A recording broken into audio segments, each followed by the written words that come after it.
Welcome to the Delingpole with me, James Delingpole. Now, I've got some good news and some bad news. The good news is this week's podcast guest is absolutely brilliant as ever. Aiden Hartley, he's the Spectator's wildlife correspondent. He's got lots of interesting things to say about his memories of Oxford and also of his memories of me at Oxford as well as Boris, and some devastating things to say about Boris's piss-poor policies and so on. But the bad news. We messed up the recording. For some bizarre reason, Aiden decided to record not just his voice track, but my voice track. And the result is that there was a complete cock-up and dog's breakfast. But what Aiden says is so interesting and good that I think you'd probably be happy that I've kept it. I'm just warning you that my voice track is really kind of fuzzy and annoying, and you'll get used to it after a while. Anyway, sorry about that. Enjoy the podcast. I love Delingpole. Go and subscribe to the podcast, baby. I love Delingpole. I listen all the time, subscribe with me. I love Delingpole.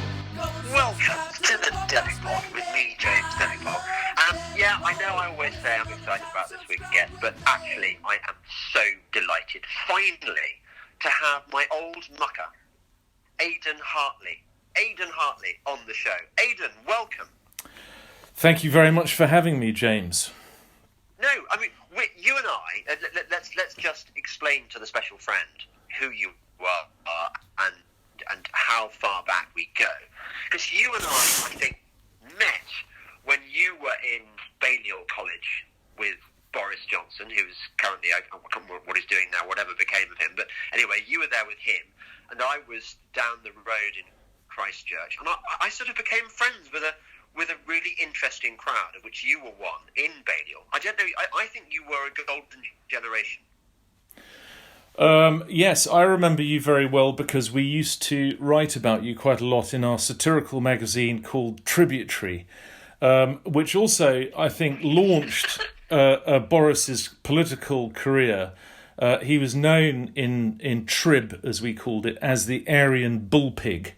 And it's recorded that he used to come and sort of beat on our door at midnight when he was really pissed off about some of the copy, and he tried to stage manage it. But nevertheless, we took lots of photographs of him and you, which are in an archive somewhere in the Bodleian to this day. And oh my God, exciting. Yeah, I think that it was. It would be very interesting to go through some of those old magazines. In those days, you used to wear tweed, and you were very much the sort of Brideshead Revisited crowd, I think. Do you remember that? In my defence, it had been on TV, and it was kind of my expectation of the. And I was in Sebastian Blight's college, Christchurch, so I kind of felt that history demanded of me that I should behave in that way. Although I didn't have. Do you remember? Did you see that TV documentary called When Boris Met Dave, which I think Toby Young had a hand in? And I was played by this beautiful gilded youth carrying a teddy bear around. I never carried a teddy bear around. I didn't push it that far. No, I don't remember you with a teddy bear, But I mean, I think that was it's in the distant past now, isn't it? And I think that we just had this extraordinary confidence that all would be well, and things have gone pretty well for our generation until recently. But I think that it's been sort of plain sailing. We basically had life handed to us on a plate, didn't we? Well, we did. Although, do you know what? I kind of think we deserved it. I think we were charming, intelligent, interesting people. I mean, okay, so we acted like dicks occasionally because we weren't fully formed as human beings, as you're not when you're 19. You're fresh out of your boarding school or whatever. We didn't really know what was what. But at the same time, I think we were a pretty interesting crowd. Yes, well, I mean, how do you think we've done? I mean, most people listening to this won't know who was in our generation, but we know that Boris was in our generation, amongst others. So, I mean, just looking over the last few weeks, how have we done? Has it all turned out well, or not so much? Well, I think be careful of that word "we." I think we're talking about one person in particular, and I think he has messed up epically. But I think before we move on to that depressing topic, I just want to consider a few of the other of your crowd, particularly. So there's Lloyd Evans, who, for my money, is just about the best theatre critic there is. He writes for the Spectator, well, as indeed do you, as indeed do I. You've had a fantastic career. You've seen the elephant. You've been out in Africa. You literally have a farm in Africa, and in Laikipia in Kenya. And you've been a foreign correspondent, which is I always kind of fantasized about doing, but didn't have the balls. And you do have giant. I mean, if you had bollocks, they would probably be the size of what a Cape buffalo, I would say. Well, if you say so. I'd never looked at it that way, but I've had a lot of fun. Yes, I've been a foreign correspondent based mainly out of Africa, and over the last 20 years I started a cattle ranch, and my real love in life is cattle, and I have an idyllic life north of Mount Kenya, where I can be away from all of this trouble. And I was supposed to go home just before the lockdown, and I was gathering up my family. I'd flown over just a couple of days before lockdown started, and we were going to fly back to Kenya, and then the airspace closed. So we find ourselves stuck in Fitzrovia in a very nice house belonging to friends of ours who are in the country. And we're just under that BT tower that looks down on us like the Eye of Sauron, with its sort of relentless message about the NHS. And to begin with, I found it quite intimidating, but as time has gone on and the weather got better, not so much today, but in recent days, it's been absolutely delightful moving around this necropolis of central London and seeing all of these wonderful buildings, but from the outside. And yeah, I think it's been, for me, quite the most terrifying experience, as it has been, I suppose, for everybody from war correspondents to insurance salesmen. I think that this experience is, absolutely terrifying, much more terrifying than sort of Rwanda or Bosnia or somewhere in the Middle East. Well, up to a point, Aiden. I mean, you were in Rwanda, were you? So presumably you would have seen people sort of being chopped up with machetes and things. So that strikes me as quite scary. Well, it was. I was an observer there, but yes, upwards of 800,000 to 1 million people died in 100 days in Rwanda, and it was ghastly. And I also covered places like Somalia, where 300,000 people died in a famine in the early 90s, and other sort of African hotspots. And the numbers pile up, but of course it's not sort of comparable. Any story is not comparable with another. But I got used to pandemics, and I got used to epidemics. So I've covered an Ebola epidemic in the Congo. I've been in an Ebola ward, and I've seen a measles epidemic, a cholera epidemic that killed 80,000 people, and so on and so forth. So I've sort of seen the numbers, but this is a sort of different experience, I feel. I don't think anyone can say that they have taken this experience in their stride. No. Well, I suppose the terrifying thing about this, it's a different order of terror, obviously, from the Hutus and Tutsis or Ebola, which is that it seems to involve the entire world, and it seems as though we are about to sacrifice, or are indeed sacrificing, the global economy on the altar of what may be, a hoax in a way.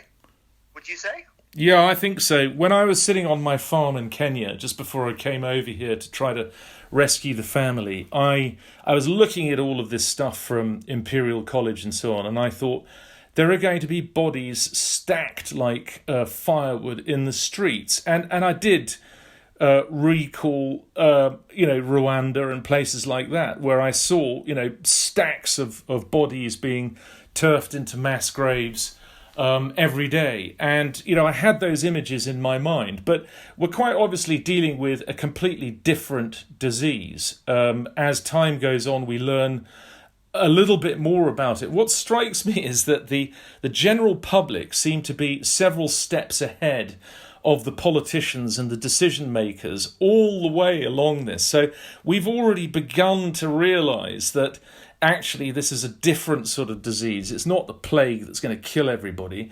Our chances are reasonably good, unless you're elderly or ill, which is very unfortunate, and I'm very sorry about all of those. And we've all got older people. I've got a 95-year-old mother who is in Nairobi. I couldn't see her even if I was in Kenya, but she had a fall and she's broken some bones. I feel really sad that I can't get back to home to see her. But if you're not in that category of very elderly people, this is just not a disease that should be terrifying the hell out of us or destroying the world. But, I think it's instructive to read the foreign news at a time like this and to look at countries in Africa and elsewhere. And what you realise is that even Saudi Arabia has begun to ease restrictions. Apart from visiting Mecca or Medina, Saudi Arabia is now a freer country in terms of movement than the UK is. That's pretty incredible. Congo, Nigeria, South Africa, Ghana, Kenya, the UAE, all of these countries are reintroducing liberties that for us are just seem to be a kind of a distant horizon if we go on what we heard from Boris earlier this week. It was a very disappointing speech, wasn't it? I was sad, I had a tremendous confidence that Boris would lead us through this. I was delighted when he became Prime Minister, and I still have the vote in the UK, and I voted for Boris and the Conservatives. I still really hope that he's going to show us something later this week, and I haven't given up on him completely. I've always thought he's a brilliant and extraordinary man. I think that one of the problems is that he's surrounded by real pygmies in his cabinet who are very disappointing people, and they just weren't up to the job, and that was really thrown into sharply illuminated by his absence. So it's sort of down to him. We have to hope that he's going to do something very soon. But yeah, I was so disappointed by his speech or his statement outside Number 10 yesterday. There's a scary possibility, isn't there, that his brush with near death has frightened him and or made him weak or made him more susceptible to this ongoing the perpetual lockdown and the sanctification of the NHS as our national religion. I mean, that's been going on for some time. But there is a danger, isn't there, that he's stopped being the Boris that we pinned our hopes on, and it's become this kind of squish creature. Well, yeah, I mean, I think that I've spoken to several people who have had this disease, and there is something disturbing about it. It appears to amputate your spine. I think it scares the hell out of people who've been up to that point, and I'm sure it is a scary experience, but I'm slightly disturbed by the after effects of the disease that seem to linger for a very long time and make people quite sort of unsure of themselves. So that it might be just the sort of profile of the disease and its impact on the individual. And, perhaps Boris just didn't think that he was going to get any challenges bigger than exiting Europe.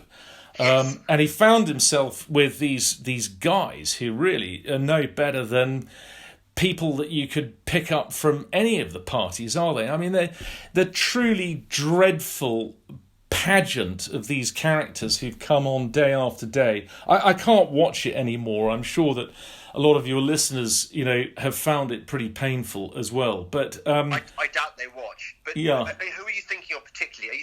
Matt Hancock is definitely one of my bête noir. He's a complete no talent, promoted way above his station because he clung on to the coattails of George Osborne's career. Yeah. George Osborne groomed him, which in itself I think is an indication of just how ghastly Hancock is. But who else were you thinking of? Well, Grant Shapps, and I used to hero worship Priti Patel, but I wasn't particularly impressed. But I think that the point about it is that they're just not up to the job, and they haven't been tested. They never thought that it would be tested like this.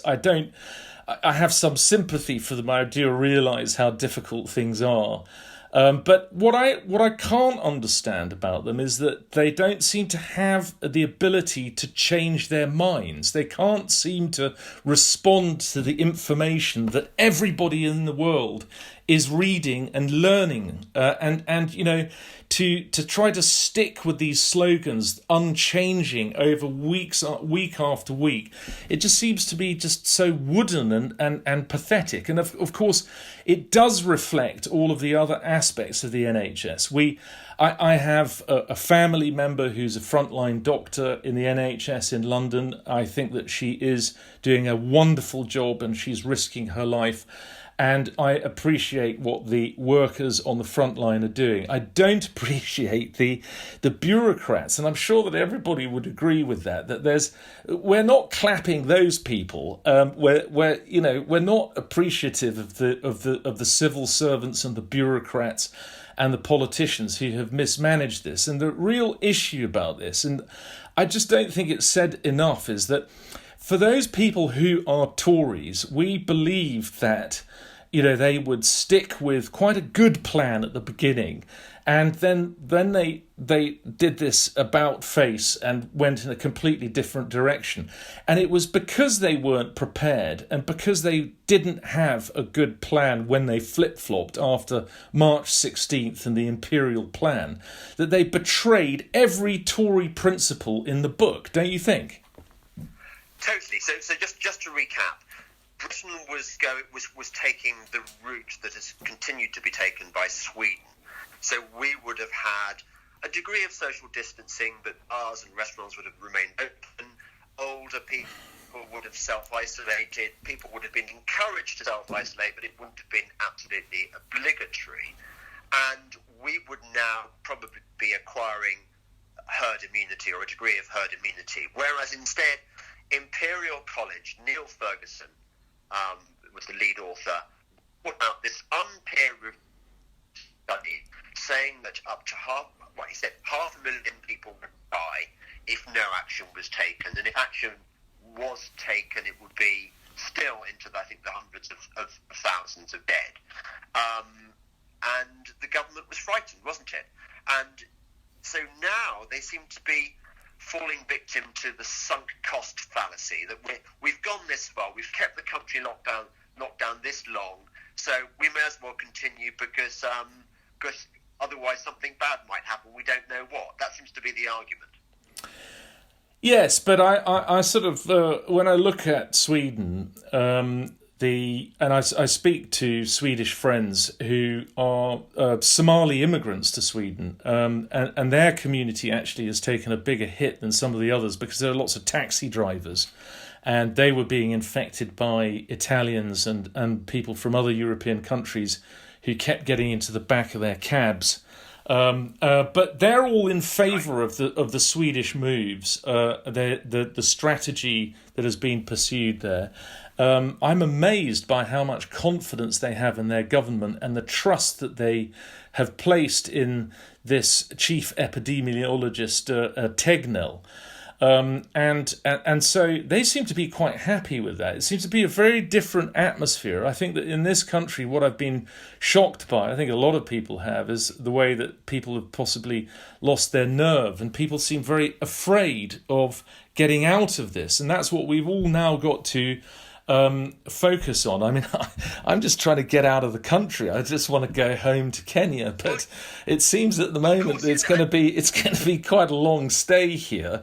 I think that everybody else is straining to get out there. I mean, London is getting busier. You see more traffic. There are more people on the street. There's more banging and clanging in the construction sites. And it just makes me delighted to see that happening. But one of the things that really irritated me was that they closed the churches, and I just don't understand that, because in Defoe's London, 100,000 people died, but they never closed the churches.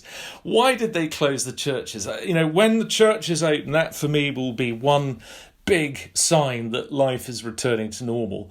And then, all of the other aspects, I mean, from what we hear, it's going to be a very long process before the country is fully functional again. And I just don't really understand why, because, other countries are realising very quickly. I mean, Nigeria has very quickly realised that this is unsustainable and that they have to get people back to work because it's existential. The country will collapse. But actually, talk about a great leveller across the world. Nigeria is not really in a different position from the UK. We can't really boast about the UK being the 5th or 6th biggest economy in the world, because the fact is that, we're going to be impoverished if this goes on. It's amazing that the Nigerians have cottoned onto that fact a lot quicker. Yes, they could overtake us. The Nigerian economy could be the number 5 economy, and we could beat Nigeria's. I think it's Africa's moment. I think there's a good chance that the kind of resilience and toughness and youth and health and and so on. Actually, it could be Africa's moment, and I'd be happy about that. Except that obviously, I love Britain and I really want it to get back on track as quickly as possible. I see it in the people. I see it in the people in the streets, but I just don't see it in the leadership. And I'm dismayed by, everyone's got a story about the police, but in Hyde Park, I saw this van blaring out of the window at some innocent people sitting on the grass. No sunbathing, no catching up with friends, and no books. Right? And I thought, okay, I never thought I'd live to see something like that. But, perhaps we'll just forget it. In a few weeks' time, as things begin to ease, perhaps we'll just look back on this as in a sort of good-humoured way. But they're going to have to change quickly, otherwise. I mean, why is it that no one has demonstrated? I mean, I believe I suggested to you and others that why aren't there any demonstrations? It turns out that only Jeremy Corbyn's brother in Glastonbury. Yes, Piers Corbyn, good old Piers Corbyn. I mean, but he's the only guy that demonstrated against this in the entire country. I look at all of the news coming out of the United States and I see all of these rednecks, demonstrating across the sort of flyover states. And I think to myself, as I get older, why am I starting to sympathise with rednecks more and more? But at least they got out into the streets and demonstrated. Well, yes, my current plan, I don't know whether you listened to London Calling yesterday, I'm thinking of moving to Georgia, because Georgia's with. I'm judging the US states by how well they've responded to this non-event, and Georgia's got a Republican governor who seems to have been pretty sound. It's one of the first states to open up again. But just looking back a second, Aiden, we sort of, when we were at university, we were, I think, are we close? We were closer to the World War II than we are now from when we were at university. I'm not very good at maths, but yes, I believe so. It's a terrifying reality. That's rather shocking. So we were so the England that we knew then, I think Oxbridge was much better then than it is now. Oh, bugger off, telephone. By the way, that annoying ringtone my daughter put on there, and it's just so annoying. I can't get rid of it. I don't know how. It's a doctor's surgery ringtone. Let me just get rid of it. Hang on. Hello. Oh, hello, Father. I'm reading a podcast. Bye. Right.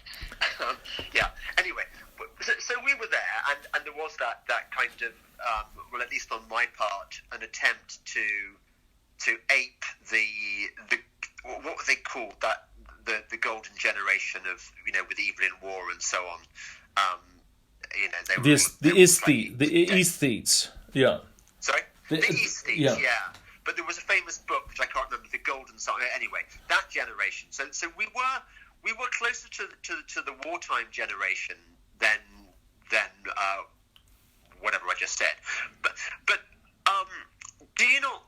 would it not have shocked you if somebody, a time traveller, had come from the future and told you that in 2020 Britain would become this country in which people would snitch on their neighbours for exceeding their daily walking allowance, and that the police would use drones to swoop down on people taking walks on empty moorland, and that car parks just when people need exercise, car parks to places like the Malvern Hills and to various I don't know, walking country, would be closed down by the local authorities, and that people would submit willingly to this government-imposed regimen, despite government's failure to present any evidence other than this slightly dodgy Imperial College study as to why they were doing this. I mean, wouldn't that have shocked you? Yeah, I mean, obviously, for all of us, it's going to take a generation to recover from this. I think that there will be a deep sense of trauma in Britain about how people have behaved and how we allowed this draconian legislation, these regulations to be imposed on us without any kind of discussion. I mean, even people understood a sense of urgency, and they were very fair, I think, in conceding that they should behave themselves and observe social distancing. They did that out of decency, but I think that what is more disturbing perhaps is that there hasn't been any discussion since then about, really what has happened to us. Why have we allowed these things to go on without any proper explanation? And when is it going to end? And, I think that will... I think there'll be a real soul-searching for many years after this. And, of course, people will ask, is it ever going to be repeated? I mean, we keep being told that this is the first of many possible pandemics. But, we need to have a system in the future to prevent something like this from happening again. Or at least, so that we have some say in what's going on. Because quite clearly things haven't worked out the way that they were supposed to, the sort of behaviour of the police. I mean, just the idea of the space around the individual. In Kenya they say it's 1 metre, then it was 1.5 metres. Is it 2 metres or 6 feet? How much space, does the state, own outside of the individual? And should you wear a mask or not wear a mask? Or, what is all of this? I mean, for all of these weeks, people have been coming into Heathrow, and then suddenly we hear that they want to follow a Singapore-style control where they're going to impose quarantine or self-imposed quarantine for 14 days on people. It's also arbitrary. And the idea of, lockdown and staying at home, I mean, I jog and run across central London, and this place has got armies of homeless people. I read in the newspapers that they were going to put them all into hotels, but there are hundreds, if not thousands, of people around Bloomsbury and Lincoln's Inn Fields, etc., who are living on the streets. So what's the plan? I mean, I don't know what the plan is. I don't know what the right thing to do is, but there are things that they said that they were going to do that haven't been done that presumably would affect their own health plan. And, as you probably realise, my idea is that there shouldn't be any lockdown at all. I don't want elderly people like my mother and your parents to die. I want them to be in a safe place. And, I've got high blood pressure after all of my escapades. And so, I've responded to that by doing a lot of running. I'm trying to lose weight and get very fit. I think that's the creative way to respond to this, isn't it? I'm with you on that one. Just ask you, this is a sort of hypochondriacs question, but so you mean the tension of covering war zones has given you blood pressure? Well, I think that seeing quite a lot of stuff happen in not only Africa but across the world had its effect. And I lived a typical hack's lifestyle. I probably smoked too many cigarettes and drank too much beer and wine. But Right, yes. I am responsible for that. I wonder if there hasn't really been that much discussion about how responsible you are for your obesity or for your bad behaviour in the past, etc. But this is right. I think that's a very good point you make there. Yeah, I mean, it's as if we've created this culture so decadent that people expect to be able to live indefinitely. Kept alive by the NHS, no matter how many resources need to be dedicated, no matter how obese they are. And I mean, you look back to our youth, you didn't really see many fat girls. It was understood, I think, that if you wanted to have a kind of healthy relationship, you wanted to have a boyfriend and stuff, you didn't put on too much weight. Nowadays, you look at girls exposing their midriffs and their bare legs, even when they're really quite obese. So that's one cultural shift, I think, that's taken place, and I think it's been reflected across society, that people don't really look after themselves, and they expect the NHS is going to pick up the pieces regardless. I don't know about fat girls in Britain because I've been in Africa for the last 30 years, but I say you've moved that one. I think that if nothing else, this is a wonderful opportunity to get your running shoes on and get fit. Isn't that the right way to respond to this? And actually try to kind of lean into it. I had a test today. I had one of these antibody tests, and I thought that I'd contracted this thing in East Africa in February, where there are lots of Chinese people in East Africa, and I was almost disappointed that I hadn't had it and I didn't show the antibodies. But the only thing to do is to lose a lot of weight and to run as much as possible. That's how I'm trying to deal with it, and so. I'm not trying to be mean to people who are vulnerable, and I'm very worried about our, elder members of the family. But, it seems to me that it's insane to continue with this process, and we should follow perhaps some of the poorer countries that are way ahead of us in realising that the economy has got to be rescued as soon as possible. I want to move on in a moment, but I want to just rewind to one theme we were exploring just a moment ago, which is you've gone out and done brave, manly things. I mean, you're probably going to be modest about it, but nevertheless, I would consider some of the stuff you've done brave and manly. You've tested yourself, and presumably that came from an urge that I think our generation certainly had, inherited from the wartime generation, which is that as a chap you needed to prove yourself, you needed to expose yourself to danger of some kind or test yourself in order to be a proper man. I had it myself. I mean, I was nearly shot a few times in Africa, and I've had various scrapes and things, not in your league, but I sort of injured myself horribly fox hunting, taking a fence that I knew I shouldn't have taken, but I took it anyway because I thought, well, this is what a chap does. Now, I wonder whether that spirit has been lost, because I look around at a lot of my contemporaries, even contemporaries I thought I could rely on, even people who sort of voted Brexit, which I thought was a kind of John Bull type thing to do, a kind of traditional British thing. sort of not taking any nonsense from Johnny Foreigner, sticking up for Britain, sticking up for sovereignty and stuff. And yet I've been very disappointed to see even quite a few Brexiteers going for this, yes, big government, we can't have enough of you, please wipe our bottoms for us, but protect us from everything, we don't care, we will sacrifice our economy as long as you keep us safe. Has that attitude not shocked you? Yeah, I mean, I'm so disappointed.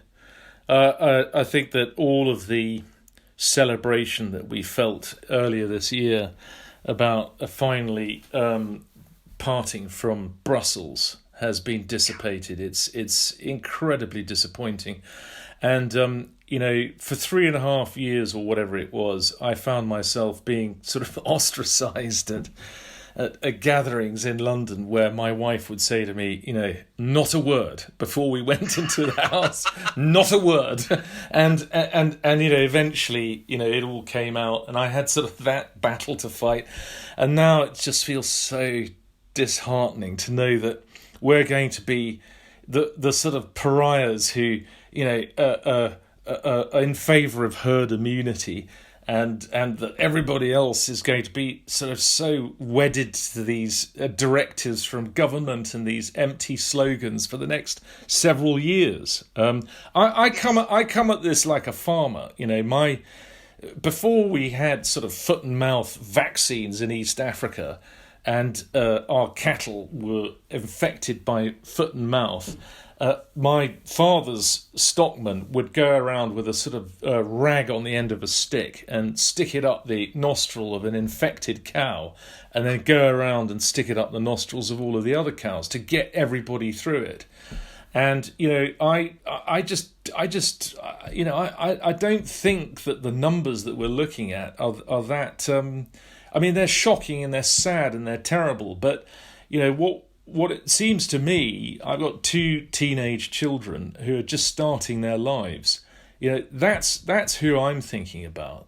And, I think that, I want their futures to be good ones. I don't want their futures to be destroyed because we've been saving, my generation or even my mother's generation. My mother used to sit at the end of my bed on sort of Sunday mornings, and she would tell me stories about being in the jungle in Burma. She was in a women's auxiliary unit in the Burmese jungle in the Second World War at the age of 17 onwards, and she saw, the battlefields at Koma and Imphal. She saw, the road to Rangoon. She ended up living in Changi jail, taking down the testimonies of ex-POWs who didn't have hands and so were dictating their stories to her. And so she had an extraordinary life. Yes, I wanted to copy some of the sort of adventures of the older generation.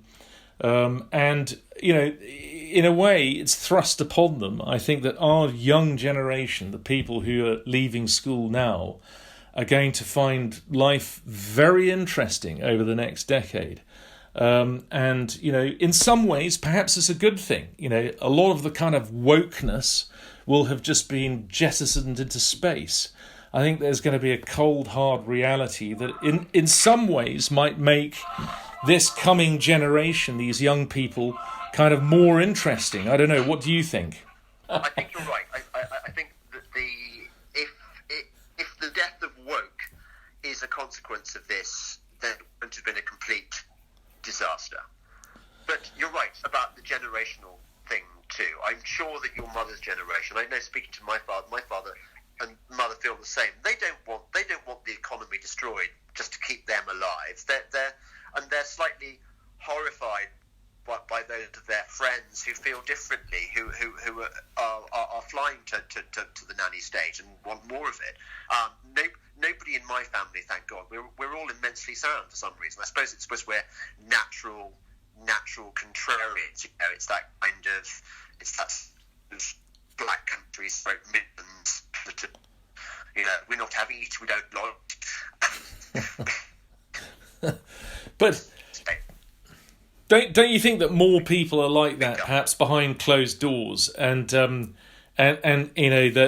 I don't know. I mean, I think that as if the government tries to maintain this lockdown for much longer, I think that we might regain our mojo as a nation, and people will become more expressive and start to, sort of push up against all of this. I really hope they do, and I really hope that some big questions are asked about how we got here when we finally regain our liberty. My God, I mean, there's going to people need to be roasted over an open fire after this. I mean, it's just. Oh, now tell me, yes, who would you roast? Because I know that you've been working on.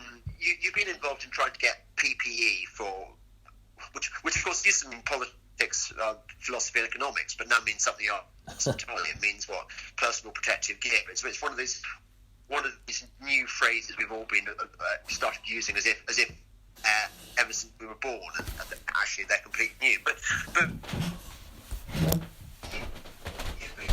hang on, I've got to open the door. I'm being disturbed by family as well. This is, so hang on, can you keep quiet? So I wanted to assist health authorities back in East Africa with all of the kit that would keep them safe when we thought that this was a much more dangerous disease than we know it to be now, and I realised that there are tens of millions of masks and gowns and all of the things are available within a week. You can pick up the telephone and you can fly a Boeing 747 full of this medical kit wherever you want it in the world within 7 days. It's getting a little bit more difficult now because everyone's jumped on the bandwagon and everyone wants the same kit. But it seems bizarre to me that there have been any shortages anywhere in the world in the last 2 or 3 months. So I don't understand why our relative, might be going short of any kind of medical kit when she's working in these hospitals in London. And also all of the testing kits, there seems to be a problem with the efficacy of testing kits. The British government says that it doesn't want to authorise a lot of these products, but what have the South Koreans been using, and the Singapore government and so on, which are held up as the things that we should be copying, or even the Chinese for that matter? I mean, they're all using products that are quite kind of iffy, and yet they might be helpful to a certain extent. It's quite clear that the NHS didn't have any of this kit in stock. And I understand that it's difficult to get it now because everybody in the world wants it. But for weeks and months, it's been possible to source this stuff from China, from Singapore, from Turkey, from multiple manufacturing nations. And you could get this stuff in any quantity that you wanted. Millions of masks, millions of gowns, whatever the kit you wanted. Ventilators. You could get thousands of ventilators on a plane, on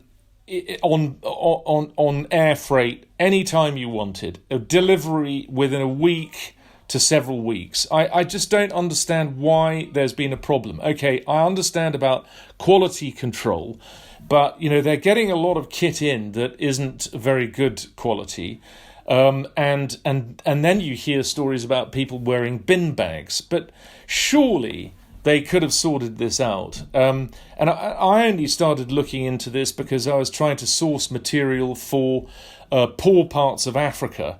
And some of those countries seem to have been ahead of the game and getting in supplies, without that much of a problem. And so I just don't understand these stories about doctors and nurses having to wear bin bags. I think that it's just because the NHS is run by appalling bureaucrats who have to, have 15 different people sign off on a purchase order. I just don't think that there's any good excuse for it. But we must find out about this later on, don't you think?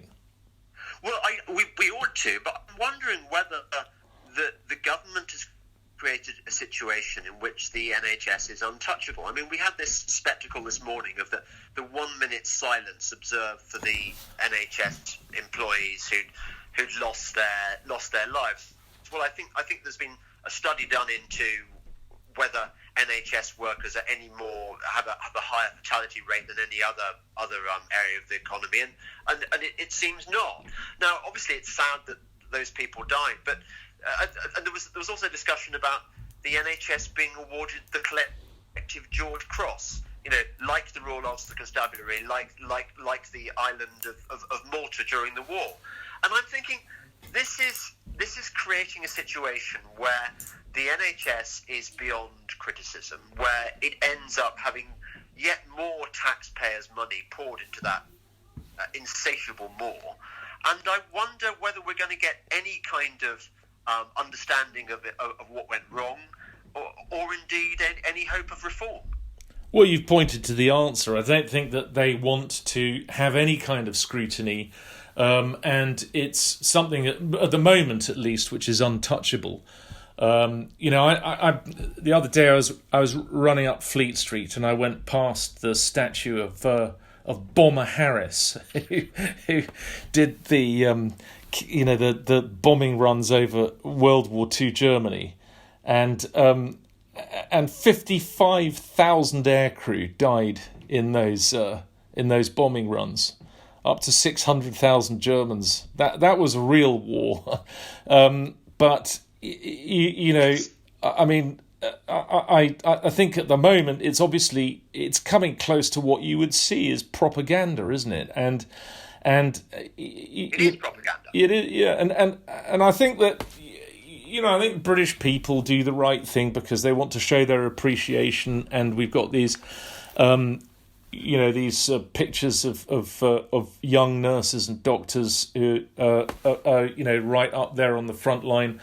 But of course, the people responsible for us are the pen pushers, and they are hiding behind all of this. And so really, the nurses and the doctors are the grunts, and the people who are the kind of the donkeys behind them are the bureaucrats. And at the moment, they're being protected, but in time, they should come under full investigation for their incompetence, because it was their lack of preparation that led to the Tory government betraying its principles.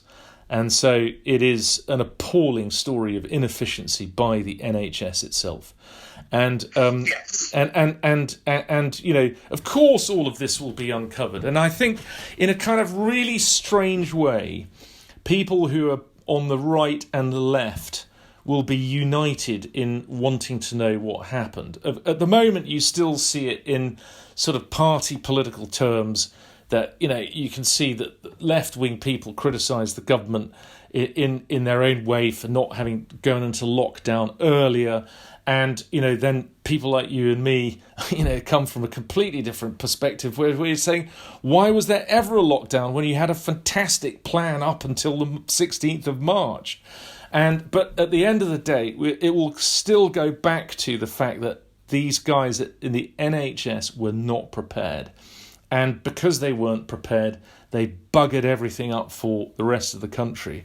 And the country was dragged into a suicidal policy that, Boris, I don't know what he thought, but, later on he must be found responsible if it's revealed that, they were told, look, you can get 50 million masks tomorrow, just write the check. There is no problem with this kit. Don't worry about it. How many ventilators do you need? Surely it doesn't take 2 months to get these ventilators, which it turns out you don't want to be put on anyway, because you've got a good chance of dying if you go on to one of these ventilators. Do you think part of the problem is that, I think this is where Boris is culpable, that he didn't just polish the turd, he fed the giant turd. You think about what happened during his Brexit campaign, the stuff about this notion that the money we save would go to our NHS, and then he ramped this up during his successful campaign to become Prime Minister, where apparently at daily meetings he would get all his staff to he'd say, and how many hospitals are we going to build? And they'd all chant back however many hospitals it was. And he helped cement in the public imagination this notion that what the NHS needs above all is more money poured into it. And no money is too much. So in a way, the NHS is his Frankenstein's monster. Yeah, it's completely out of control. It's a book. And I just... It's a book, James. It's your next book. It's your next book. It's an amazing story. But of course, you won't have any sympathy from the public unless we shine the spotlight on the bureaucracy, led, as we know, by another one of our contemporaries, Sir Simon Stevens, who is up. Did you know him? Yeah, no, he was in Balliol alongside me. He was. Oh my God! What was he like? Well, he was a very serious young Labour Party supporter. I seem to remember that he was organising pickets at Didcot Power Station during the miners' strike and bringing in bedding rolls for the Welsh miners that slept in the junior common room. And so he was very active at that time and a very serious young man. But at the end of the day, it's not a name that you often hear, is it? The names at the top of the NHS, which is this, monstrous, huge behemoth of an organisation. And it's that really, it's sort of getting into that story where you'll start to uncover what really went wrong. The problem with it is that civil servants and bureaucrats aren't very interesting for story material. I've discovered over the years, just sort of writing about or making films about the United Nations agencies, the problem is that they're so boring that no one can really keep their interest for long enough to get really angry about corruption within the UN. But things like the WHO, is it any wonder that they have been a disappointment? I mean, the head of WHO is a former minister of an organisation in Ethiopia that thought that Albania should be its ideological model. His party was known as the Ethiopian Revolutionary Democratic People's Front. Was this in the Mengistu area? No, they're the chaps that overthrew Mengistu Haile Mariam in 1991. Sorry, it's the Ethiopian People's Revolutionary Democratic Front, quite an alphabetic. Right. So he was a minister in that government, and they were always extremely left wing, and then he sort of joined this knobocracy of the WHO. There should be no association with organisations like that.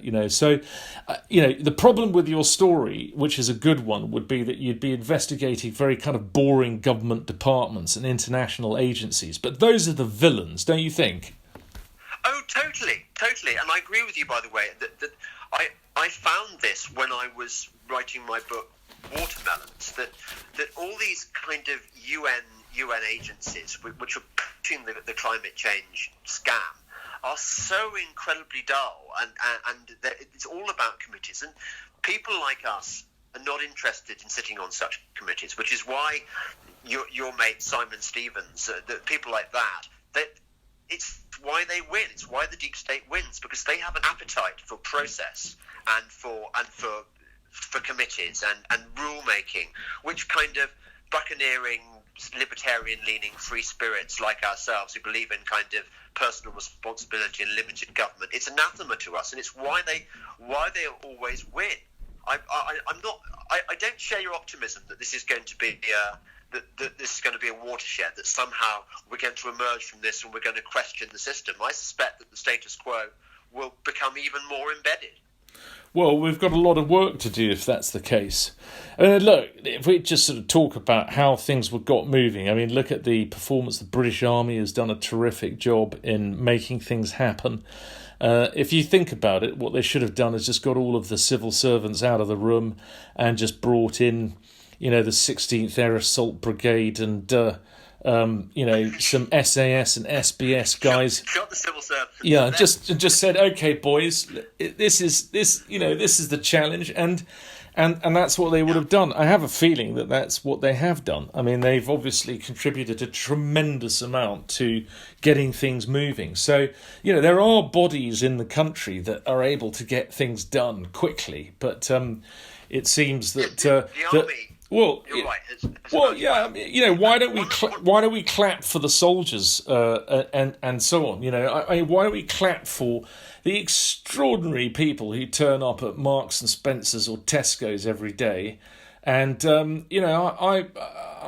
think they are absolutely marvellous people to have sat through this, because they turned out when everybody was scared shitless and thought that it was a 3.4% death rate, but they turned up every day to stack shelves, and they don't get a clap. What about a clap for the homeless? They've cheered my life up as I go through running through London. No one was out to help them. I haven't seen any of them in masks or hand sanitizers. But anyway, look, the fact is that we must be on our guard. I don't know whether people think we're mad, James, whether we occupy a very tiny clique of people who are sceptical about what's happening, but I have a feeling that it will be bigger than we imagine. It's just that at the moment we're like underground cells in a dystopian story, and we just can't communicate with each other, and that when there's a little bit of an easing of lockdown, we'll suddenly discover that there's this huge majority of people across all age groups, and I have no doubt that elderly people will be very much of this opinion that they don't agree with what has happened, not just young people, and that we will finally be able to communicate.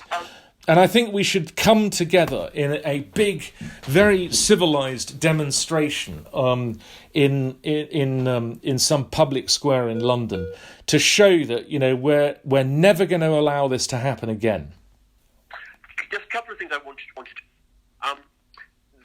Instead, what seems to have happened is that we've got this situation where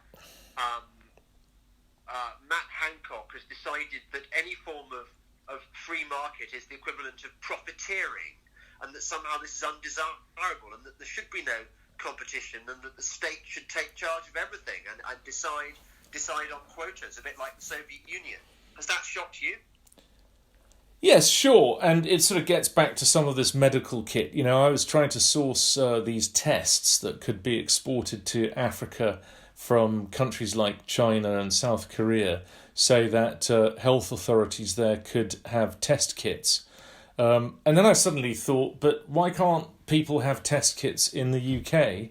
And there are UK companies making these products, and you can also bring them in from many other countries, and they haven't been approved, most of them, by the government. I think any of them. I think they're just about to approve one or two products. But the point is, even if the efficacy wasn't 100%, wouldn't it be helpful for people in their own peace of mind, to end their kind of sleepless nights of worry, and also their worry about infecting other family members, that they would be able to obtain the access to these kits and buy them at a reasonable price. And there are things that you can buy that it costs hundreds of pounds, and it seems that they're really price gouging, because the wholesale price is sort of £5 or $1. I mean, these things aren't expensive, and they might not give you a 100% accurate answer, but they can give you peace of mind. They must be helpful. In a free society, they could be sold as the equivalent of a herbal cure or whatever. Welcome back, everyone. You didn't know I'd been away, or Aiden had been away, but actually what's happened is that we've recorded an extra leg to this podcast, because Aiden, you're slightly techno-flaky like me, aren't you? I think we're of a generation. Is that fair? Yeah, I have absolutely no idea about technology at all. But we're both men of action, aren't we? I mean, I think, I mean, okay, I'm not as heroic as you, but I think that both of us get off on losing ourselves in action rather than having to sort of sit around moping or contemplating or, doing boring stuff. Is that fair? Well, if you talk about how we've responded to this, I don't think that we're unique, but I've really enjoyed running during this lockdown. Yeah. I've really enjoyed cooking. I was telling you about my chicken curry, which is probably the best chicken curry in the world. And I can almost taste your chicken curry, even though I've never eaten one of chicken curries. I actually would love to eat an Aiden Hartley chicken curry. I bet it's kind of got a sort of a raw kind of big game type. I don't know. I bet it's very powerful. Yeah, I know. Smoke comes out of your ears, and you are invited for one after all of this. But and then the third thing that I really like doing is try to find out about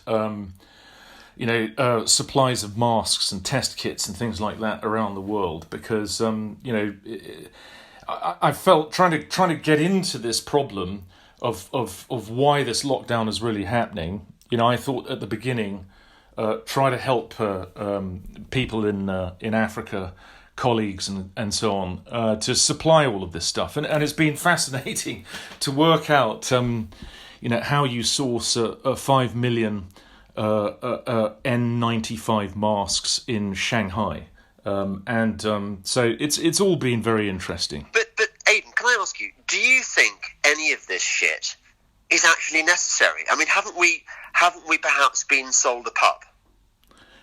Yes, and we're speaking just after Boris's press conference last night, and I think it's worth very quickly going over this, because, number one, there are shortages of what they now call PPE in the world today, but there weren't a few weeks ago, and I think that there is no excuse. Even today, if you search around Singapore, Turkey, China, and other places, you can find what's needed in quantity. And so it just puzzles me. I don't understand why there's a shortage, a stated shortage of this stuff. Of course, there's a problem with quality, but there is stuff out there. But as time goes on, it gets more and more difficult. Just sort of referring to the press conference, one of the things that disturbs me is the way that we have to keep up with all of this new jargon. So now the thing that keeps the country incarcerated is this idea of an R number. We have to now all agree that the R number must be kept below 1.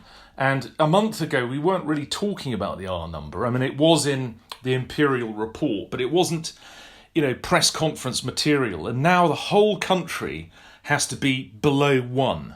And so, we're just never going to get out of this, because there are all going to be sort of new metrics will be dreamed up to decide, how our liberty should be rationed. There were other things about the press conference that really disturbed me. One of the things was that Boris said that a reasonable estimate of deaths would have been 500,000 had the lockdown not been imposed. But we know now, right, this is a fast-moving target, but we know now that the disease probably wouldn't have killed anything like that number. And yet, why is it that the government is still sticking with assumptions that are already a month old? The WHO came out with a death rate of 3.4%. Now people are talking about 0.1%, or up to sort of 0.3%, but nowhere near 3.4%. So why are we still using that sort of language about 500,000 dead? I do understand that the government has got to respond, and I want to like what Boris is doing. And I was a bit concerned about him, weren't you? He seemed to be quite breathless and not very well. But I don't think he's very well. And yeah. I think he did have it pretty bad. I think that this conspiracy theory that somehow Boris faked it and then miraculously rose from hospital on Easter Day. But I don't think that was sinister or contrived. I think he was genuinely ill. But okay, putting aside natural human sympathy and Boris being an old mucker from my university days, I have to say I don't have much sympathy for his political position. I mean, obviously one wishes his health well, but really, he is the guy who was supposed to be our greatest Conservative Prime Minister since Margaret Thatcher is proving a woeful disappointment, and I don't really hold out much hope for him getting better. I think that when historians come to look at Britain's performance in this arguably fake pandemic, I think that they are going to find that we have reacted in one of the worst ways. I mean, you mentioned earlier, when previous podcast, that even Nigeria had wised up to what's going on. Even Nigeria was planning on ending the lockdown. So Britain is now being outgunned by Nigeria. Well done, Boris Johnson. Well done, your crap cabinet. I'm so disappointed. Well, not only Nigeria, if you can imagine, Saudi Arabia offers more civil liberties to its citizens than the UK currently, because they're easing lockdown, and so is Burkina Faso. Burkina Faso, that's fantastic. What's that? That's Ouagadougou. Ouagadougou's opening up. Yeah, and if we just go, back to the whole issue of the R number, right? If Britain does succeed in lowering the R number to below 1, then that's great. But what about the rest of the world? So if you just say, look, if the European Union countries and the USA bring the R number to below 1, that's a population of 775 million people. That's only a tenth of the planet. Africa is not going to bring the R number below 1. And most of Asia, countries like India, are very unlikely to do that. So what does that mean? Does that mean that Britain must be cut off from the rest of the world? I mean, the idea of, quarantining new arrivals, etc., it just doesn't make sense. And so it doesn't. I feel a sense of claustrophobia being in the UK, and I don't live here normally. I'm stuck here because the airspace back to East Africa is closed, but I just want to get out because I sort of feel that you guys are never going to get out of this, right? I know. Just tell me briefly, as a digression, Aiden. Tell me about what your farm is like and what you see every day. I mean, do you see lots of big game and stuff just wandering around? Yeah, we've tried to maintain conservation alongside ranching cattle. So the cattle are herded and they go into what we call a boma, which is like a kraal at night, so that they don't get eaten by lions. But I had a lion in the night enclosure a few nights ago. And we have herds of elephant, plains game, cheetah. We've had 2 litters of cheetah born on the farm in the last few months. It's a paradise, and I left just before lockdown was imposed here, trying to rescue my family to fly them all back, and we miss it so much because the pictures and videos that my neighbours are sending me, it's just so beautiful. It's such a beautiful time of year. It's raining, it's very green, and of course we'd have big wide open spaces because the farms are pretty big. They're ranching areas, and so for us, life there would have been absolutely perfect and no different than usual. We just get on with it. So I sort of get by in the UK by following on Twitter, various sort of shepherd and cattle sites that can show me livestock in open fields, and I feel terribly jealous of all of them. Yeah, you mentioned about how you deal with outbreaks of foot and mouth. You say going around with the sponge. Was it putting it up the nostrils of the cattle? That was when I was a boy and my father had cattle. And when there was an outbreak of foot and mouth, this was in the days when there weren't so many drugs against foot and mouth. And so, the traditional thing was that the Maasai stockman would put a old rag on a stick and they would jam it up the nostrils of an infected cow and then take that snotty rag and stick it up the nostrils of all of the other cows in the herd, and that would sort of inoculate them. And of course they would then gain a degree of immunity. And I mean, like these other viruses, of course, foot and mouth mutates, and so you would still get it. But once an animal has had it and lived through it, it can do it can do pretty well. And so when an animal gets foot and mouth, you just put it into an area with sort of green grass and shade and lots of water, and most times it will survive, and then it's got immunity pretty much for several years or the rest of its life. I mean, I think that story is quite interesting because, of course, Professor Neil Ferguson is famous not only for his work during this pandemic, but also because of his advice that led to the destruction of millions of livestock in this country. 6 million, well, no, was it more? It was an extraordinary number of livestock that was slaughtered as part of his, what was the sort of ring fencing policy, where you had to sort of cut these huge bands of countryside and kill all the livestock in them. Yeah, 7 or 8 million livestock. And the thing about it is, I think the farmers were to a degree compensated, but you can't compensate a farmer for bloodlines that he's been breeding for generations, right? And the work that goes into our cattle is not really about the beast itself and what you can sell it for to a butcher. It's about the genetics and the fact that I have spent a large chunk of my life trying to breed up the perfect beef cow. And, some of these bloodlines on those farms that were completely wiped out would have been generations long. And that, I think, was the real tragedy for a lot of the farmers. But from my point of view, there was no necessity to wipe out all of the animals. And in Kenya, we have foot and mouth outbreaks. Now we vaccinate several times a year, but sometimes the vaccines don't work.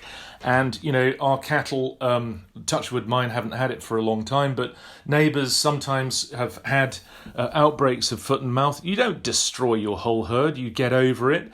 You close the district to trade and movement. And then when the outbreak is over, you move on. So, I don't know, perhaps there's just a little bit more of a pragmatic way of dealing with diseases like that, in the world beyond Calais. But I think that... Do you not feel that... I'm sure what you say about herd immunity in cattle applies equally to humans. I mean, it's just common sense that it should. Do you not worry that Britain's entire political and economic policy at the moment is being governed by one rogue scientist? I mean, Neil Ferguson's Imperial College study seems to have exerted an iron grip on the thinking of Boris Johnson and his cabinet, to the point where now they've fallen for the sunk cost fallacy, whereby we're in this far. I mean, this was clear in one of Boris's speeches this week. We're in this deep. We've gone through all this suffering. We can't stop now because whatever random reasons they can come up with on the hoof.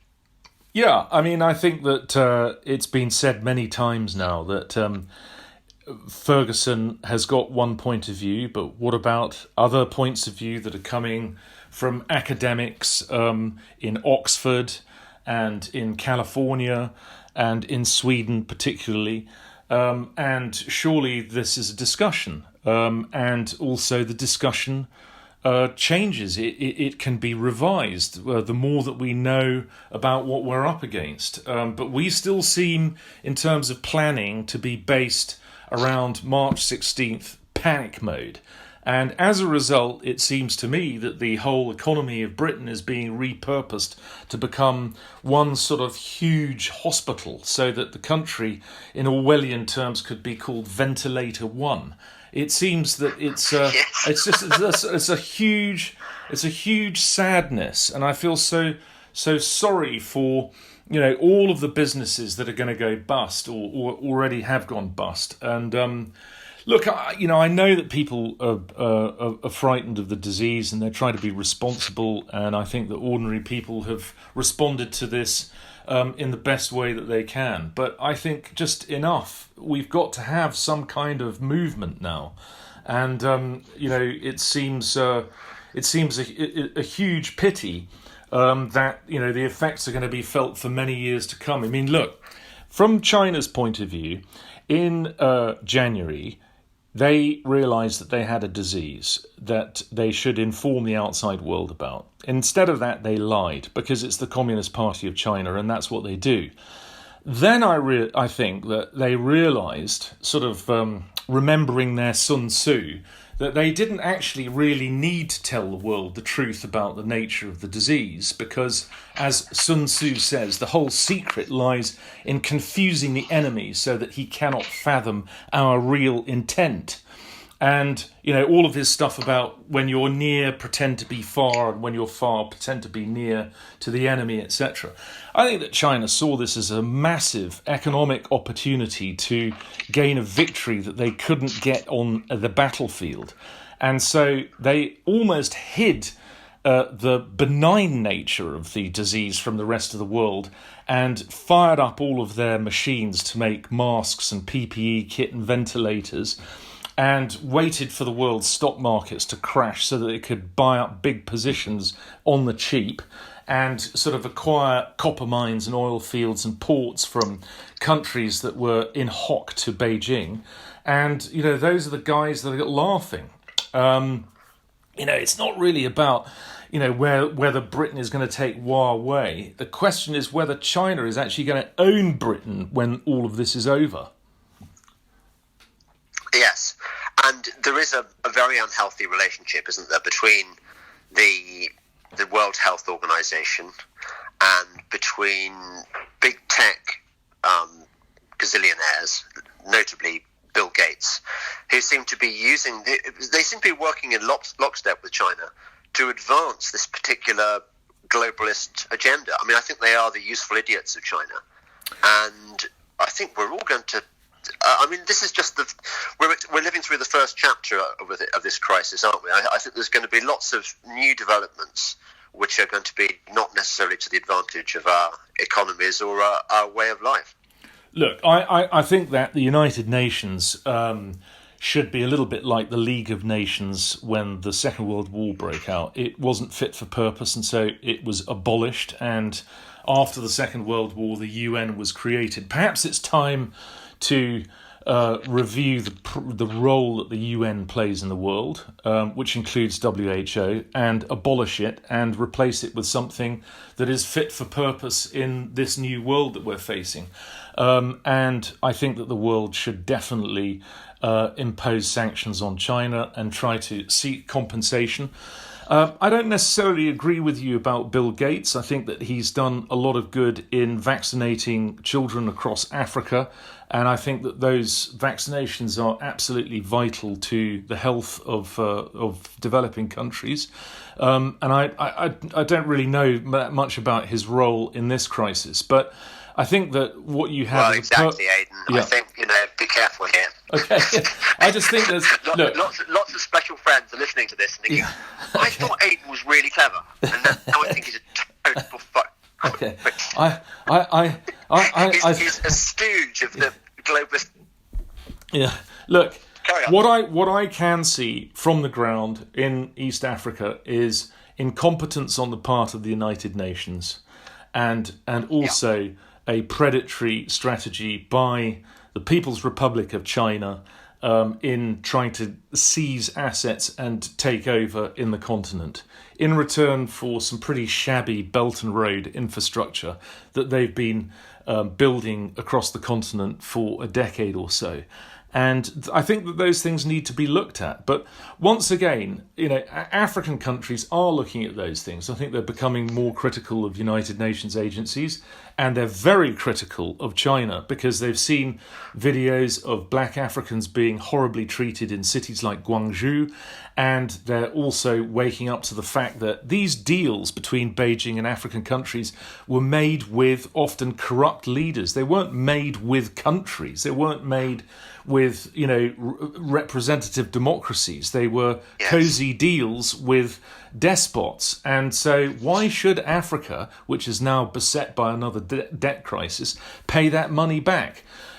Yes. I think that constantly what I return to in sort of looking at this crisis is that very often the West seems to have lost its leadership. They're not quite doing the right things like Britain.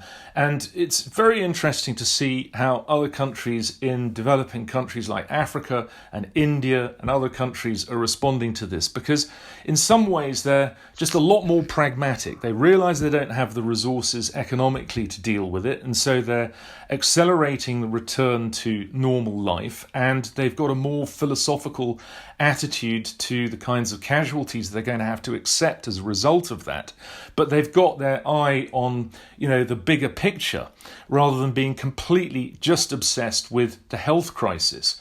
And that's not to belittle the health crisis. I mean, obviously the numbers in Britain are absolutely horrific, but that's got to do with the lack of planning and competence in the NHS and the government itself, right? But now, having taken those appalling casualties, they've got to look at the bigger picture and say, what are we going to do to rescue this economy before the whole shithouse goes up in flames?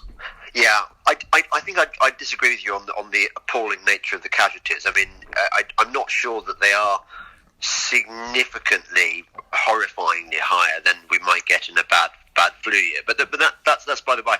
I just wanted you to talk a bit about Africa, because I'm never happier than when I'm in Africa. I love being there, and you obviously know far better than I do. I worry greatly from what I know about the African economy. For example, the game reserves, and I know how important it is that tourism brings in the money that enables the local communities to conserve game rather than letting the poachers run riot and so forth. And the game populations need to be managed. And obviously, if there's no tourist industry, that's going to be hit. But also, my second worry is, I think you mentioned this earlier, the possibility. China already rents half of Africa. It could leave this crisis owning half of Africa, and that's much more frightening. Yeah, well, China's got about $150 billion in loans on the books, but it's got another huge chunk that are off the books, loans that are cross-collateralized to assets like copper mines, oil fields, ports, and so on. And Africa can't repay China, and so unless those debts are rescheduled, China will lobby for the takeover of assets. Zambia has already been talking about giving China some of its prize copper mines. And so that is a terrifying prospect. And so, yeah, I mean... How do we avoid it?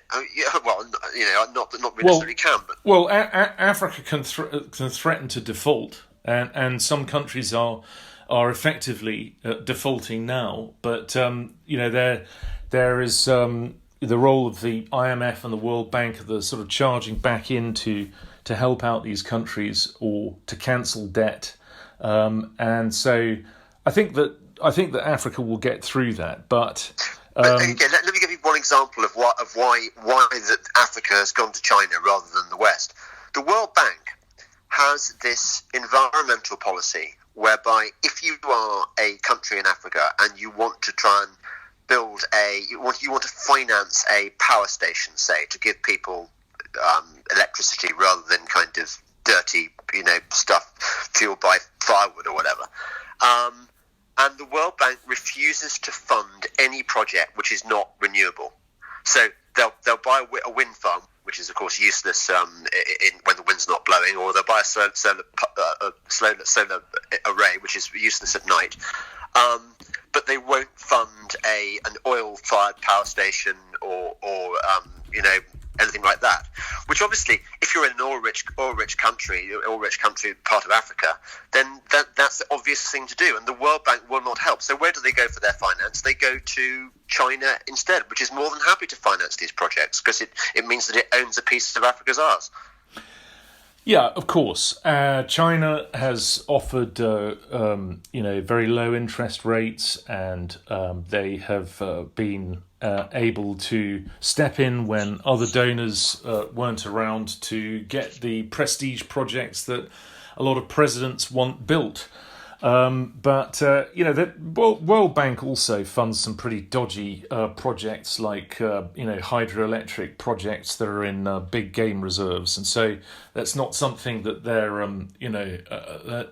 not so different. But China has played a central role in Africa's economic development over the last 10 to 15 years. And, when you drive down a new tarmac road, you think this is great, but then the road begins to crumble after a few months because you realise that it's only 6 inches deep in tarmac, and that these guys have been skimming money somewhere. But now I think that the question is whether China does, press its claims on assets, or whether it reschedules the debts. But what the future is up in the air at the moment. And I think that Africa's economic development has come to a hard stop. Friends of mine are looking at the situation and estimating that 100 million more Africans will be pushed into poverty as a result of this.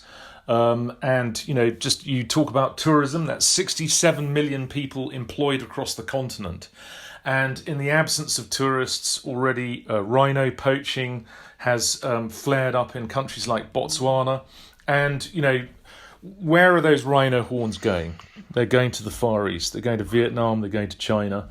And the Chinese, as we know, eat everything from tortoises to sea slugs to aardvarks to elephants to pangolins, pangolins and what is it? The gallbladders or the bones of lions. I mean, it's endless. And so, that's the sort of thing that we need to see a stop to. But I don't know what's going to happen next if there isn't any tourist dollars.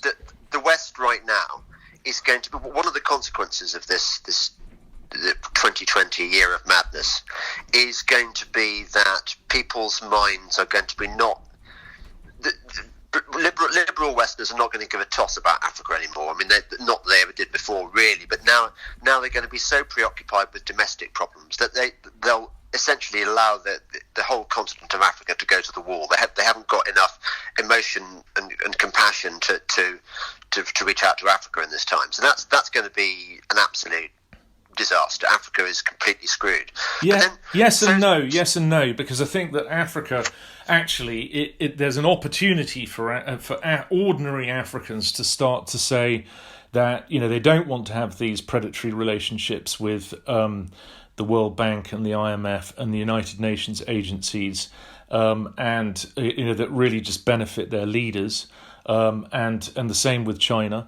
And perhaps it could be that Africa benefits from just adopting an enterprise future rather than a dependent future. But yes, it's going to be in the short to medium term very bloody. I think that there's a huge threat to security across the continent. There's a possibility of state failure in several countries, and also there's going to be a huge humanitarian challenge with a lot of people going hungry. Which are the countries you say are most at risk? Well, countries that have got a problem with Al-Qaeda affiliates in West Africa. You're seeing a lot of activity with Boko Haram around the margins of Nigeria and into neighbouring countries. And obviously in the Horn of Africa with Al-Shabaab. There's been some violence with an Al-Shabaab affiliate in Mozambique, and so that's one aspect of it. Another aspect is just the very corrupt countries that have got very weak states already, such as South Sudan, possibly the Congo. There are lots of countries that are already on the brink of state failure. Even before you come to a tragedy like this. But I don't think, and people are acknowledging this across the continent already a few weeks into the crisis, that the health challenge of the coronavirus is going to be anything like the economic challenge, and that actually they're seeing very small numbers of deaths and infections even across Africa because of reasons that no one quite knows. Is it the sunshine? Is it the relatively small population per square kilometre? Or is it because 75% of Africans are below the age of 35? The median age of Africans is below the age of 20. And so, only 6% of Africans are above the age of 60. And they're very healthy people. One of the things that you've got to acknowledge in this crisis is that, Western countries have got a lot of very, very unhealthy people with, obesity and diet-related problems that just don't exist elsewhere in the world. Yes. By the way, can you hear that clicking noise? I can hear a clicking noise through my phone, but maybe it's not coming through on yours. I just don't want it to end up on the recording annoying the special friend. Is it there? No, I can't hear it. Oh, that's good. Okay, fine. Now, I wanted to ask you, Aiden, because it would be a complete waste of getting you if I didn't ask you this. But tell me about. I want to spend the last part of this podcast discussing disappointment with Boris. Tell me what you remember of him at Balliol. Extremely intelligent and full of the kind of bluster and fun that you see on the TV, and a desperation to be loved. And he was a good friend. I went to his first wedding. And I think that Allegra, the lovely Allegra, he does pull him, doesn't he? Yes, he does. and I think that he was an impressive figure. Listen, I've always been a big Boris supporter until March 16th, and now I'd say I'm just deeply concerned. I think that our love for the prodigal Boris is still there, but he's just got to come home. He's got to come and deliver for the people who are, great supporters. And I think that it's quite sad that you see people who've been lifelong supporters of his are becoming alarmed and disappointed. And he's just got to get his mojo back and start saying the right things. Well, do you think he's a Manchurian candidate? Because I just look. I read a piece for my exclusive Patreon page the other day about my disappointment with Dominic Cummings, and because I had thought that Boris really only ever wanted to be a kind of, as you rightly say, he wants to be loved. He likes to be loved, which is one of the reasons why he's not taking the hard political decisions necessary to end the lockdown, because he recognises, and this is how cynical and ugly politics is, I think, that large chunks of the country are perfectly happy to stay in lockdown indefinitely. And his view is until he can talk them round, he can't see in that direction. But I'd thought that Boris was content to be this kind of jolly figurehead, shaking people's hands and appearing in photographs and being jaunty and giving double thumbs up and everything like that, while he left the business of repairing the country after the damage of the inertia caused by the Cameron and May years, not to mention the damage done during the Blair and Brown years. I thought that while Boris just was being Mr. Jolly, that people like Dominic Cummings would reform the civil service and would allow Britain to become a sort of post-Brexit kind of thriving, freebooting international economy. But instead we seem to have Boris being absolutely useless and Dominic Cummings being one of those who's actually agitating for a protracted lockdown. I mean, he was apparently one of the people who sat on the SAGE scientific committee and urged the scientists to go for full lockdown rather than the Swedish model. Well, what have they both got in common? They've both had the virus, and so possibly there is a sort of biological impact. Perhaps it's fear. Perhaps it's a sense of relief, recovering from the disease. But I, in my sort of darker moments, I sort of imagine that Boris has had his backbone amputated by the virus, and or that it really is like a sort of computer virus, that he's been taken over by some sort of department in the People's Revolutionary Army in Beijing, and that he's now a sort of glove puppet for some foreign government. But seem to be that element, doesn't it? If there is an element of invasion of the body snatchers about this virus, or even Stepford wives. I think it's a sort of a new Labourite. That's what happens. The virus, makes you into a sort of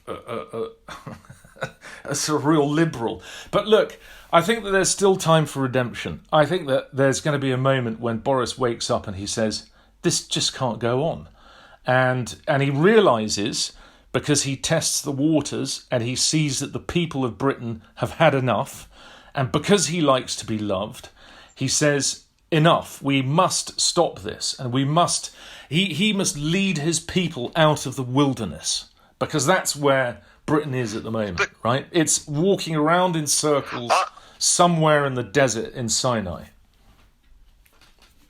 But yeah, I sort of agree with that.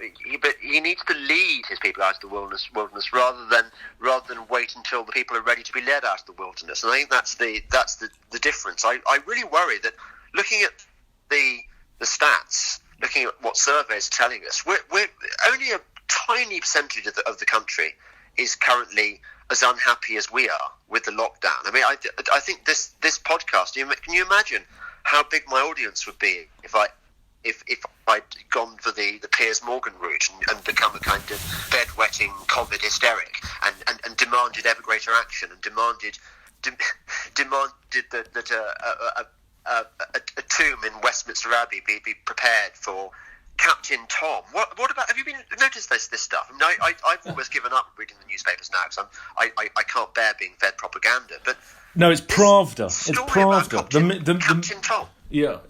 No, good for Captain Tom. But that's just, there's lots of propaganda. That's clear. But look, this is what I think. I think that it's a bit like a silent majority, which is very silent at the moment because we're all behind closed doors. I think there are many more people, I can't explain the polls, but I think there are many more people who want freedom now than we imagine. And it's just because they've been pragmatic, they've been polite, they've been tolerant, and they thought that it would be temporary. And so they went along with it. But I think that now I just get a sense that people are really champing at the bit. When I run around London, I see people, they're just desperate to get back to their old lives. And so I can't explain the polls, but I think that if Boris, did that moment like in Darkest Hour when he goes down into the tube train and he asks the people of London what they should do about the Germans. I think that Boris, if he walked around Regent's Park or took a jog around Hyde Park and he stopped everybody that he met and he had a conversation with them at a distance of 2 meters, I think that he would get a message which is completely different. And I think that they'd all be saying, lead us out of the wilderness, Boris, try to get us back to work. I just think that our sense of, our common sense is the only thing that you can trust now in this crazy world. I think that so much of the media is bullshit. I think the politics is bullshit. But what would you think is sensible? And I think you've just got to trust your own instincts at a time like this. And I just sense that people have had enough. Yes. Well, I hope they have, because I want to come and stay with you on your farm. Now, there's only one thing that I'm worried with Africa, and that's bloody mosquitoes. I hate mosquitoes more than anything in the world, even more than Bill Gates. How bad is the mozzie situation in Laikipia? We're at 6,000 feet, so we're above the malarial zone. It's extremely healthy. The air is like champagne. It's like a great day in the summer at noon, and then at night it gets chilly enough to have to put a heavy blanket over yourself and have a roaring fire. It's just absolutely glorious. And no malaria, well, there are a few grass mosquitoes, but that's fine. It's the healthiest place in the world, and I dream of going home. And have you got horses there? I haven't got horses, but a lot of the neighbours have, and we can get you on a horse, James. Could you? Yeah, we can. Hunting is banned. in Kenya, but we could get you on a horse. Are there even foxes in Kenya? There's jackals, Well, presumably. there are jackals, but we can get a lion to chase after you on your horse, I don't because want that does happen occasionally. No, we've got quite enough for you to do. I'm very into, because I've been on so many safaris. You know how when after a time you become more interested in the birds than the big game because you've seen them all before. I'm really interested in the birds. So is there a good bird selection in your part of the? Yeah, we've got about 230 species of birds seen on the farm, and some absolutely fabulous snakes. I love snakes. So what have you got? We've got puff adders and we've got black mambas, but we've also got lots of non-venomous snakes, centipede eaters and grass snakes, and brown-lipped house snakes, and all sorts of beautiful snakes. Have you had mambas in the house? In my wife's office, she was once confronted by a black mamba that flared its head and went up on its sort of back. And I've had an 8-foot spitting cobra in the bathroom, and they're pretty regular visitors. We had a problem with rodents for a while, but they've and that brought in the snakes. But since we got our two cats, Benini and Omar, the snakes have vanished, and so you don't need to worry about that. What else have we got? Some fabulous insects at the moment. On top of the coronavirus, we've got a locust plague sweeping across East Africa, and we've had several visits by swarms of locusts on the farm. And we've got, you'll be delighted to hear, more species of bat in Kenya than anywhere else in the world. That's fantastic. So if I get hungry, or if there are any Chinese visitors, we can offer them But we've got most nights you hear lion. We've got leopard that unfortunately jump in and kill my sheep every now and again. We've got cheetah, and we've got the largest population of elephant north of the equator in our district of Laikipia. It really is the most wonderful place, and it's a tough time at the moment because there's no tourism, but people are living off contributions to conservation and just trying to keep things going. And of course the rest of us are farming our cattle and our crops and our sheep, and just getting on with it. And I think that life in Laikipia will continue pretty much the same through this crisis and afterwards, but it's something that does rely on tourism. So as soon as the flights are operating again, I recommend that you jump on a plane and come to Kenya. Well, I think I'm going to have to, Ed. Not least because one of the things when this podcast, my podcast vidcast career really takes off, I'm going to make little filmettes. So James goes to visit Aiden in Africa could be a good one. Absolutely, we'll try to get you, in amongst a pride of lion, and see how you do. Yeah. Excellent. Well, Aiden Hartley, thank you very much for being a really brilliant guest, as I'd expected you would be, on the Delingpole. And yes, let's do the next one in Africa. Thank you very much, James. Okay. Bye, everyone.